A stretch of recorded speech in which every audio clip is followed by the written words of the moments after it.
Grup C emang nggak bisa dipungkiri sebagai grup yang penuh kejutan, dan wajar jika grup ini disebut sebagai grup neraka. Sebab selain Jepang, tim-tim yang ada di grup ini seolah berjibaku satu sama lain untuk saling mengalahkan. Yang mana itu tergambar jelas dari perolehan poin yang ada, dan untuk posisi 2 pun masih sangat terbuka bagi siapapun. Nah tentu kemarin fans timnas Indonesia beneran happy ketika tim Garuda sukses mengalahkan Arab Saudi 2-0. Tentu saja kemenangan ini selain mampu mendongkrak posisi Indonesia ke peringkat 3, juga seolah menjadi pelepas beban atas beragam hasil minor di 3 laga terakhir. Sesuatu yang justru berbanding terbalik dengan apa yang dialami oleh Bahrain, sebab mereka seolah beneran asli kena karma usai ditahan imbang 2-2 oleh Australia. Terlebih, usai laga mereka pun seperti biasa merengek ke AFC dengan dalih minta keadilan, terutama soal pemilihan wasit yang ketika itu dirasa punya sentimen kepada mereka. Sesuatu yang kemudian membuat Bahrain semakin dibenci oleh negara-negara lain. Dan diketahui AFC pun udah nggak mau lagi menggubris karena sekarang AFC dianggap sedang memperbaiki citra mereka.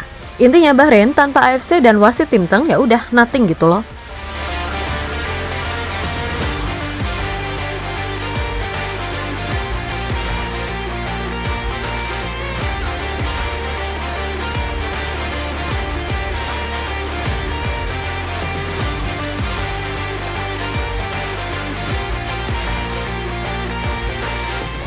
Bahrain diketahui mencak-mencak ketika ditahan imbang 2-2 oleh Australia. Yap, sempat comeback 2-1, namun tepat di menit 90+6, mereka kebobolan hingga akhirnya gagal menang. Jelas melihat hal itu, banyak yang bilang kalau apa yang dialami oleh Bahrain adalah karma atas segala dugaan kecurangan yang mereka lakukan atas Indonesia. Terlebih, menit golnya itu loh, yang 90+6. Seolah udah diatur semesta kalau itu akan terjadi. Nah, Bahrain sendiri tetap gak terima dan merasa dicurangi. Apaan sih? Kocak banget ini tim. Yap, di laga ini pihak Bahrain mengklaim kalau wasit yang memimpin sangatlah sentimen kepada mereka. Dan lucunya nama Indonesia diseret-seret. Kocak banget. Yap, sebagaimana diketahui kalau wasit yang memimpin laga tersebut adalah Ko Yung Jin asal Korea Selatan.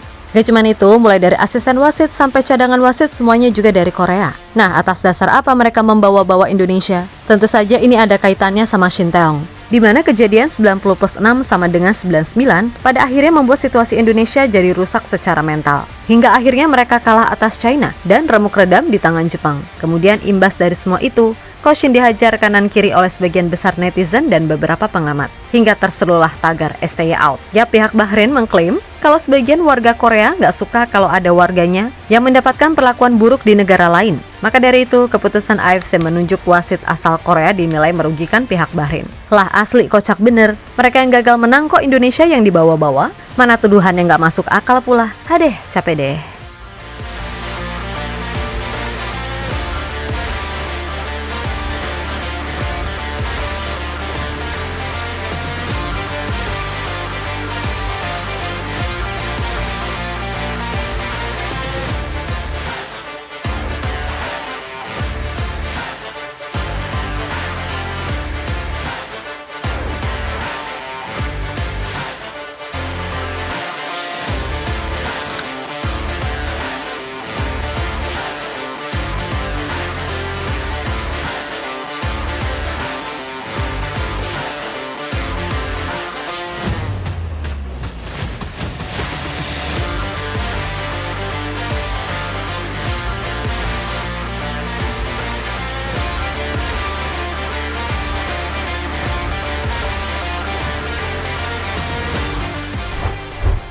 Sementara itu, pelatih Bahrain, Dragan Talajic, mengaku sangat kecewa dengan hasil yang ada. Terlebih menurut laporan media Bahrain, Al Ayam Sport, posisi Talajic sebagai pelatih kini sedang diambang pemecatan. Nah, mengetahui hal itu, Talajic pun berjanji kalau timnya akan habis-habisan di pertandingan sisa demi mengamankan tiket lolos ke Piala Dunia 2026. Kami akan melakukan yang terbaik yang kami bisa. Kami akan berjuang untuk negara. Kami akan berjuang untuk semua warga Bahrain. Dan kami akan berjuang untuk diri kami sendiri. Dengan dukungan semua orang, kami akan mencapai target kami dan lolos ke Piala Dunia. Ucap Talajic seperti dilansir dari GDN Online.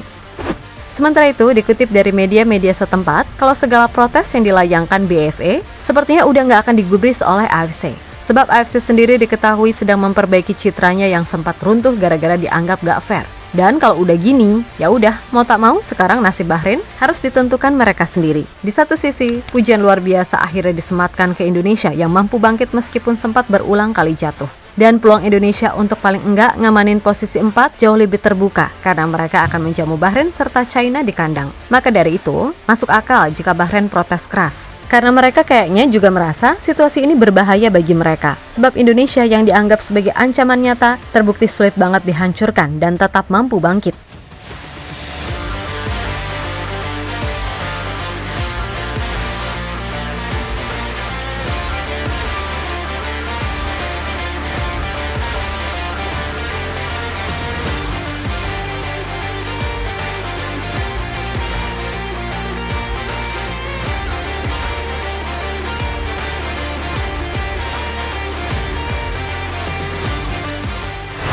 Yap, untuk saat ini, bolehlah kita semua menghela nafas dahulu, dan ya mungkin menikmati gelaran AFF Desember nanti. Dan menurut info terbaru, kalau pemain seperti Rafael Strijk, Justin Hubner, dan Ivar Jenner akan ikut dipanggil ke ajang ini. Namun dengan catatan jika diizinkan klub mereka, mengingat AFF kan bukan ajang resmi FIFA. Nah, jika boleh saran nih, mending biarin aja mereka survive di klub. Ivar yang masih harus membuktikan dirinya layak masuk tim senior FC Utrecht. Begitupun Justin, yang sedang berjuang jadi pemain Indonesia pertama yang main di IPL. Dan Rafael, gimana pun statusnya masih pemain baru di Brisbane Roar. Maka dari itu, penting baginya untuk terus berusaha meyakinkan pelatih agar dapat jaminan pemain inti. Sebab sejauh ini, Rafa masih sering turun dari bench, dan pelan-pelan emang performanya menunjukkan grafik yang oke, terutama setelah sukses mencetak gol perdana untuk klub tersebut. Ya, Piala AFF memang penting gak penting, tapi bagi kami, keputusan untuk menurunkan pemain U22 atau mereka yang berkarir di liga lokal adalah pilihan terbaik. Karena kembali lagi walaupun targetnya mungkin final atau juara, yang paling utama adalah bisa memberikan pengalaman internasional bagi para pemain muda di level yang senior. Kalau bagus, ya bukan gak mungkin Coach Shin akan mempertimbangkannya masuk ke tim senior. Dan khususnya untuk Hoki Caraka, ajang ini memang sangat tepat baginya untuk membuktikan diri. Memang buat level round 3, Hoki masih belum mencapai peaknya. Tapi dengan tampil di AFF, itu bisa jadi kesempatan yang bagus baginya. Kalau moncer, siapa tahu ya kan?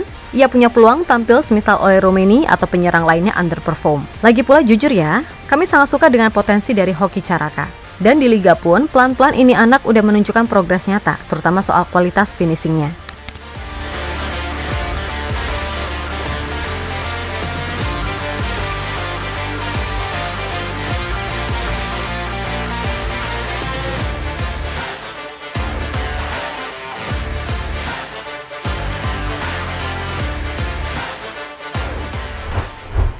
Yap, kembali ke soal Bahrain, AFC dan Indonesia. Terlepas dari apapun, pokoknya sekarang nasib semua tim ada di tangan masing-masing. Dan untuk Indonesia, kemenangan wajib diraih atas Bahrain serta China di GBK kalau mau menjaga peluang di 4 besar. Syukur-syukur bisa curi minimal 1 poin di kandang Australia. Ya, itu akan jauh lebih bagus. Yang penting sekarang ini moga-moga aja para pemain bisa menunjukkan performa yang bagus di klubnya. Sehingga nanti pas balik ke timnas, mereka dalam kondisi top perform. Dan mudah-mudahan setelah oleh Romeni, akan ada pemain baru yang nyusul mumpung waktunya masih sangat lama, oke? Lalu untuk Bahrain, makan tuh karma, makan tuh wasit, makan tuh injury time. Nangis-nangis kan lo sekarang? Mau alasan apa lagi? Sini main ke GBK kalau berani, gak usah alasan ini itu.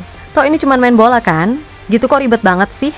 Sebel deh. Lagi pula terbukti kok fans timnas ini ramah banget. Gak percaya? Tanya aja supporter Australia, Jepang, dan Arab yang udah duluan kesini.